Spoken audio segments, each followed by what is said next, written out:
O meu nome é Donati Caleri, tenho formação em Medicina Chinesa e Psicologia, sou autor do livro Medicina Chinesa Viva e diretor da Asbanto, escola que há mais de 30 anos promove cursos de formação em acupuntura, shiatsu e práticas integrativas.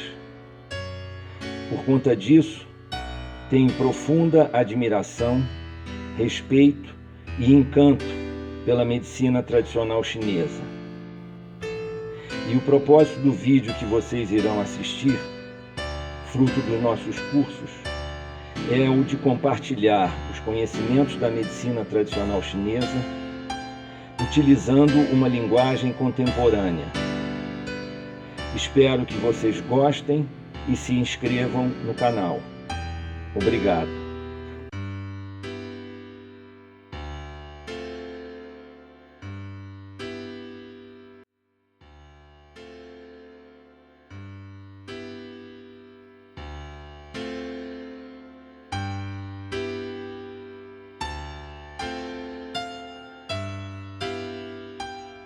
Medicina chinesa, aqui no curso, vocês vão descobrir, como é que eu vou dizer assim, alguma coisa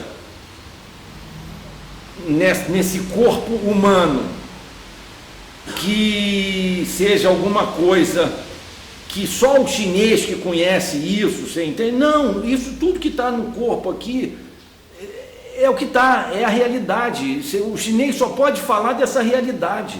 Ele não pode inventar nada. Ele não está inventando nada fora disso aqui. Se ele não está inventando nada fora disso aqui, será que eu, olhando para isso aqui, eu não tenho condições também de decifrar um pouco? Eu sou tão incapaz que eu preciso o tempo todo de alguém me dizendo: olha, o seu olho é aqui, o outro olho é aqui, a orelha é aqui, a outra orelha é aqui. É mais ou menos isso que o chinês está fazendo. É claro que ele está tratando de um campo que talvez seja um campo um pouco mais sutil em termos de produção orgânica.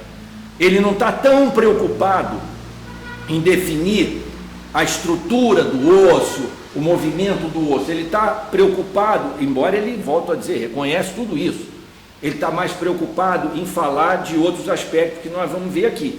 Mas esses outros aspectos fazem parte de cada um de nós, da Cristina, estão todos ali. Assim como o osso da perna dela está ali, o ti que ela está captando está ali. O ti que ela produz ali com os alimentos e os líquidos está ali. Tudo o que o chinês está falando está ali. Até os canais de circulação de energia já foram mapeados, já tem aparelho que consegue identificar, fazer fotografia Kirlian, esse tipo de experimentos para identificar essa realidade. Então, o que eu estou falando para vocês é: não fiquem num pensamento místico, inacessível, enfim, não. O surgimento da filosofia grega é uma certa tentativa de produzir uma ruptura com esse mundo mitológico. E vou repetir a palavra tentativa, porque não se faz essa ruptura efetivamente com a mitologia grega, mas é uma tentativa de sair do jugo dos deuses. Na filosofia grega, o que o Tales de Mileto, considerado lá o primeiro filósofo, ele vai dizer assim: o mundo aqui da Terra, da physis, ele tem leis e regras de desenvolvimento e transformação. E a gente precisa observar essas leis e essas regras e procurar se ajustar, entendendo essas leis e essas regras, se ajustar a essas leis e a essas regras. a gente está mais saudável se a gente observar talvez determinadas leis e determinadas leis e determinadas regras. A gente adoece quando a gente não observa essas leis e essas regras, ou não mais por um Deus que faz com que a gente adoeça.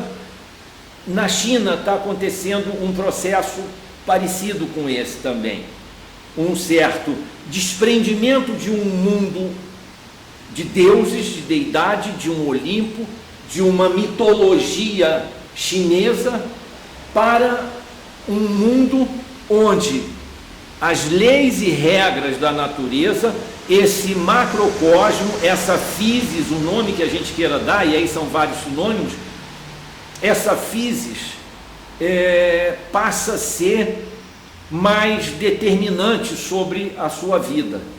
E à medida que você vai compreendendo como essa physis, como essa natureza se desenvolve, se transforma, você vai viver melhor, ou com mais saúde, ou com menos saúde, ou com mais potência, ou com menos potência, com mais alegria, com menos alegria. E não só à mercê dos deuses. E vai desenvolver um tipo de pensamento em relação ao seu corpo, em relação à sua saúde. Que se ele come determinada coisa, ele se sente melhor. Se ele come uma outra coisa, ele se sente pior. Se ele come outra, ele morre, né? Que era fácil ali, você tinha um monte de erva também que matava, que o cara, se ele não descobrisse aquele troço, só descobria experimentando, morreu 1, 2, 3, aí não come mais aquele tipo de coisa. Aquela outra coisa dá um desarranjo intestinal nele, uma outra pode produzir uma febre, uma loucura, porque você tem várias plantas alucinógenas, e aí, vamos dizer assim, é essa relação que começa a se desenvolver também a medicina chinesa. É uma relação de um entendimento de como esse corpo funciona e como esse corpo interage, e como ele funciona mais e como ele funciona menos, como ele tem mais potência, como ele tem menos potência. Então, a medicina chinesa que a gente está pensando aqui, a medicina chinesa que a gente vai trabalhar aqui, é uma medicina chinesa que sugere essa observação das leis e das regras da natureza. Aquilo que foi feito lá atrás continua valendo hoje. Estamos em Petrópolis. Petrópolis é um lugar frio e úmido. Isso faz com que várias patologias se desenvolvam aqui com muita facilidade e outras não. Por quê? Porque são leis e regras da natureza. É um lugar frio e úmido. Se o meu corpo, por N razões que a gente vai ver lá na frente, não se ajusta muito bem a esse tipo de clima, eu vou desenvolver uma série de patologias. O que se eu seguisse isso aqui faria? Vou me mudar de Petrópolis, vou morar em Cabo Frio, que não é frio e úmido, é quente, sei lá, úmido, ou vou para um lugar quente e seco. Leis e regras da natureza, é isso que eu estou falando. É simples, a gente começa a pensar no simples, né? Deixa eu observar se isso aqui me faz bem, se isso aqui é observar, porque esse aprendizado para trabalhar com o outro é um aprendizado que passa muito pela observação de cada um de nós. Essa filosofia grega, ela está pensando na physis, e a filosofia chinesa também está pensando nessa natureza, nesse homem, nessa interação desse homem com a natureza. Eu diria que nessa interação desse homem com a sociedade que ele vive hoje em dia. E olha o desdobramento de tudo isso assim. O que está sendo dito aqui, num certo sentido, é que grande parte do que define a saúde ou a doença em nós é o quanto eu consigo entender essa natureza, o quanto eu consigo entender essa sociedade que eu vivo, e sociedade diz respeito a relacionamento afetivo, meu marido, minha mulher, meu trabalho, isso é a sociedade, é isso, o quanto eu consigo entender isso, o quanto eu consigo entender o meu corpo, o meu organismo, a minha vitalidade, a minha capacidade de resposta, a minha força e a minha debilidade, os meus limites, o meu potencial. Se eu consigo entender esses processos, observar esses processos, me dedicar a compreender isso, eu consigo provavelmente viver uma vida com mais saúde, com mais capacidade de desenvolver os meus potenciais, meu potencial físico, meu corpo. Segundo um filósofo que é o Canguilhem, vai dizer assim: a saúde é o silêncio dos órgãos.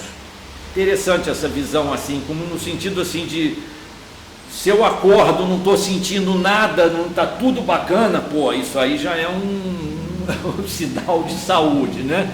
Então, desenvolver esse potencial físico, esse potencial intelectual, esse potencial emotivo, intuitivo, a saúde é um pouco essa capacidade de você levar isso que tem em você a um certo máximo que você pode.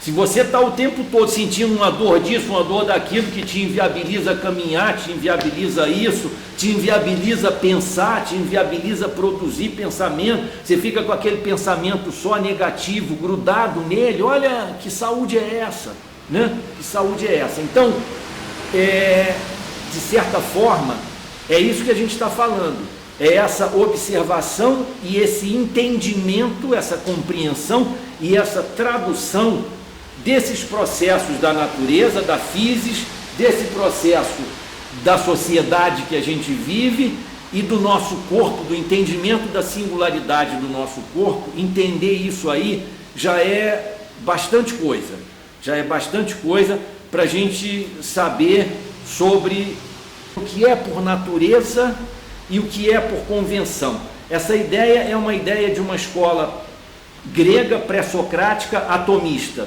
que tem em Demócrito e Leucipo os principais, vamos dizer assim, filósofos dessa escola. E o que eles estavam querendo dizer? Um pouco isso que o Henrique já falou, dessa coisa do dedo apontando para a lua. Uma coisa é a lua e tudo o que a lua significa, e outra coisa é o que eu posso dizer sobre a lua. A lua é aquilo por natureza, ela está ali e ela existe, inclusive, independente do que eu fale sobre ela. Ela precisa de que eu fale alguma coisa dela para que ela apareça? O sol precisa, a mulher que vai parir precisa que eu fale alguma coisa? São coisas que acontecem por natureza, e as palavras, a interpretação, o sentido que a gente dá àquilo ali. É um fato que acontece. A biomedicina é um dedo. Ela vai apontar o dedo e vai dizer: acontece por isso, porque o óvulo, patatá. A medicina chinesa vai dar uma explicação que é um outro dedo, um pouco diferente. A ayurvédica vai dar um outro, o xamã vai dar outra explicação, o kardecista vai dar uma outra explicação. O fato em si é um, o que se fala sobre a coisa é outra. Então, a sugestão é que, como a gente está tratando de corpos aqui na medicina chinesa, no diagnóstico, na intervenção que você vai fazer, na construção do procedimento, é que você tente ouvir o corpo do sujeito e um pouco além do relato do cara. Não é desconhecer o relato dele, mas é tentar, a partir do relato dele, chegar numa realidade factual, orgânica. Então, essa ideia do que é por natureza e do que é por convenção é quando você tenta incluir na sua forma de pensar, não só as palavras, o relato, a interpretação dos fatos. É você tentar tirar isso um pouco da sua frente e falar assim, deixa eu tentar entrar no fato, deixa eu tentar mergulhar nesse negócio aqui, sabe? Eu tenho refluxo, é refluxo, mas eu quero mergulhar no estômago do sujeito para tentar entender o que é que pode estar se passando ali numa fisiologia ou numa fisiopatologia. Ele vai me falar um monte de coisa. É uma questão que o Freud tinha em algum momento, que ele dizia, quando ele estava trabalhando na interpretação dos sonhos, o sujeito vinha no consultório dele e relatava o sonho. Aí, em algum momento, alguém falou assim, pô, mas o relato do sonho do cara, entre o sonho que o cara teve e passou 5 dias, porque às vezes ele foi lá depois de 5 dias no consultório do cara, ele sonhou, escreveu lá alguma coisa, e aí na hora que ele vai falar sobre o sonho, vocês acham que tem alguma diferença entre o que o cara sonhou e o relato que o cara está fazendo? É isso que nós estamos falando aqui, o que é por natureza. Eu estou trazendo outros exemplos para mostrar que não é a gente jogar fora a criança com a água do banho. Você tem que prestar atenção no relato do sujeito, mas é importante que você também tente caminhar para além do relato do cara. Não é fazer interpretação também do relato do cara, não é isso que eu estou falando. É tentar entender o que está acontecendo de factual naquele corpo, naquele organismo, naquela pessoa. Determinados princípios que vão construindo esse território, mesmo que seja um território com uma quantidade razoável de areia movediça, mas um certo território da medicina chinesa, que vai forçar um pouco o pensamento de vocês, e o meu também, a pensar um pouco também dessa maneira. Vejam só, também dessa maneira, não é só dessa maneira.